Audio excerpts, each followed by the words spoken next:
Halo semuanya, perkenalkan nama saya Laila Fediarfus dengan NIM 22610017, Prodi Psikologi Fakultas Ilmu Sosial dan Budaya.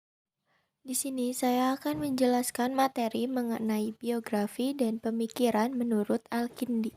Al-Kindi sendiri mempunyai julukan sebagai The Father of Arab Philosophy. Al-Kindi bernama lengkap Abu Yusuf Yakub bin Ishaq bin As-Sabah bin Imron bin Ismail bin Muhammad bin Al-Asyad bin Qais Al-Kindi. Qais sendiri adalah salah satu sahabat Rasulullah yang berasal dari suku terkenal dari Jazirah Arab Selatan yaitu Kindah. Al-Kindi hidup pada masa dinasti Abbasiyah di bawah 5 kepemimpinan khalifah, yaitu Al-Amin pada tahun 809 sampai 813 sebelum Masehi, Al-Makmun pada tahun 813 sampai 833 sebelum Masehi, Al-Watsiq pada tahun 842 sampai 847 sebelum Masehi, dan Al-Mutawakil pada tahun 847 sampai 861 sebelum Masehi. Bisa disimpulkan bahwa Al-Kindi hidup pada masa keemasan Islam. Pada masa keemasan Islam, perkembangan peradaban keilmuan sangat pesat sekali, terutama pada masa Khalifah Harun ar-Rasyid dan Khalifah Al-Makmum. Salah satu yang membuat peradaban ilmu berkembang pesat ilmu adalah kebijakan menerjemahkan karya-karya Yunani ke dalam Islam. Kemudian ada beberapa fakta menarik mengenai Al-Kindi. Al-Kindi dijuluki sebagai Muslim pertama karena merupakan filsuf Arab pertama yang mempelopori proyek penerjemahan karya Yunani dan juga memperkenalkan karya tersebut kepada masyarakat saat itu. Yang kedua, ada pemikirannya sangat terpengaruh dengan Aristoteles. Al-Kindi sangat terpengaruh dengan pemikiran-pemikiran Aristoteles, bahkan banyak sekali buku Aristoteles yang diterjemahkan oleh Al-Kindi. Yang ketiga, ia berhasil memadukan filsafat dan agama. Dahulu, pada masa Khalifah Al-Makmun, banyak sekali pertentangan antara agama dan filsafat. Namun, Al-Kindi dapat menjawab keresahan tersebut dengan mengemukakan argumen yang bisa diterima oleh semua kalangan, baik kerajaan, ilmuwan, maupun tokoh agamawan. Yang keempat, Al-Kindi menjadi murid pertama sekaligus murid terakhir Aristoteles di dunia timur, sekaligus keturunan Arab pada bidang filsafat dengan menganut pemikiran eklektisisme. Selanjutnya, Al-Kindi berhasil menggabungkan dua pemikiran filsuf besar yaitu Plato dan Aristoteles dengan menggunakan pola neoplatonik dan menjadikan matematika neopitagorean. Pokok pemikiran Al-Kindi yaitu menjelaskan bahwa filsafat dengan agama tidak bertentangan. Menurut Al-Kindi, filsafat adalah cinta kebijaksanaan, dan secara fungsional, filsafat yaitu meneladani perbuatan Tuhan, pengetahuan manusia kepada dirinya, dan cinta kematian.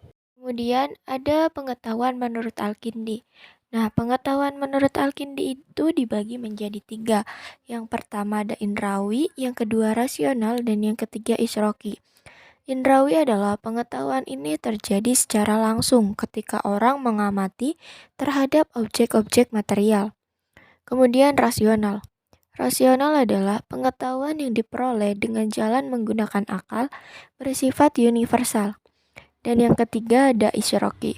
Isroki yaitu pengetahuan yang berasal dari wahyu, tanpa upaya, serta tanpa bersusah payah, karena untuk memperoleh pengetahuan isroki didapat dari kehendak Tuhan semata-mata.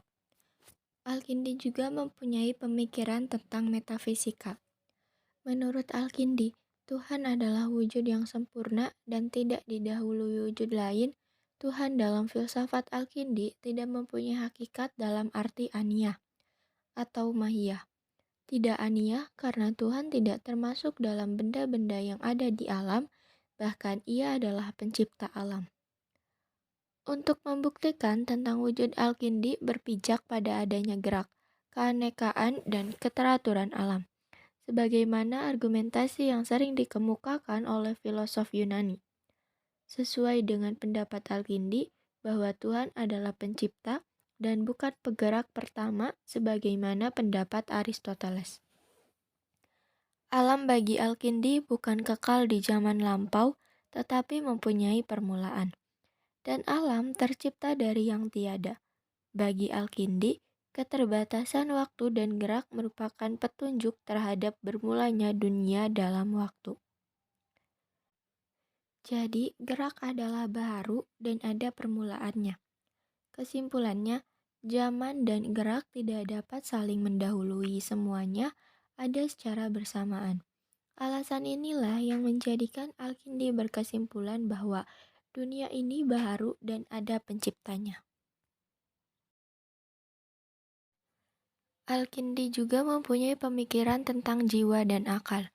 Menurut Al-Kindi, jiwa atau roh dan jiwa atau badan. Nah, jiwa atau roh ini dibagi menjadi dua, yaitu jiwa yang suci dan jiwa yang tidak suci. Sedangkan jiwa atau badan yaitu akal. Adapun pemikiran Al-Kindi tentang jiwa. Menurut Al-Kindi, jiwa atau roh itu tidak tersusun, tetapi mempunyai arti penting, sempurna, dan mulia. Substansi roh berasal dari substansi Tuhan.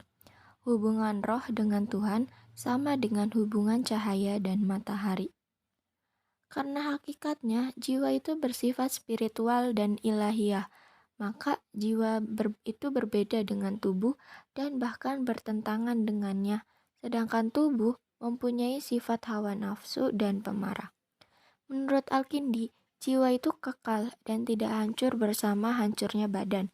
Jiwa tidak hancur karena substansinya dari Tuhan. Ketika jiwa berada dalam badan, ia tidak memperoleh kesenangan yang sebenarnya dan pengetahuannya tidak sempurna. Baru setelah ia berpisah dengan badan, ia akan memperoleh kesenangan yang sebenarnya dalam bentuk pengetahuan yang sempurna. Setelah berpisah dengan badan, jiwa pergi ke alam kebenaran atau alam akal, al-alam al-haq, al-alam al-aq di dalam lingkungan cahaya Tuhan, yang dekat dengan Tuhan dan bahkan dapat melihat Tuhan. Tempat inilah kebahagiaan abadi yang akan dirasakan oleh jiwa yang suci.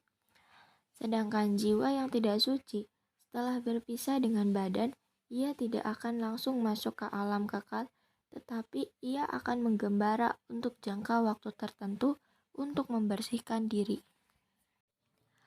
Adapun pemikiran Al-Kindi tentang akal. Nah, kata Al-Kindi itu, persoalan akal dalam filsafat Al-Kindi dibicarakan bersamaan dengan pembicaraan jiwa, karena akal sebagai agen pengetahuan melalui bantuan pengalaman indrawi. Al-Kindi memandang bahwa sesuatu yang rasional adalah sesuatu yang mengeluarkan daya akal dari tempatnya yang potensial lewat rangkaian aktualitas yang dibantu oleh daya-daya perantara. Hal ini juga menunjukkan teori pengetahuan dalam filsafat Al-Kindi. Al-Kindi berpendapat bahwa jiwa mempunyai 3 daya, yakni daya penafsu, daya pemarah, dan daya berpikir. Daya berpikir itu disebut akal, dan akal sendiri terbagi menjadi 3, yaitu yang pertama, akal yang bersifat potensial. Yang kedua, akal yang telah keluar dari sifat potensial menjadi aktual. Dan yang ketiga, akal yang telah mencapai tingkat kedua dari aktualitas. Mungkin hanya itu yang bisa saya sampaikan mengenai materi pemikiran dan biografi tentang Al-Kindi. Kurang dan lebihnya saya mohon maaf. Wassalamualaikum warahmatullahi wabarakatuh.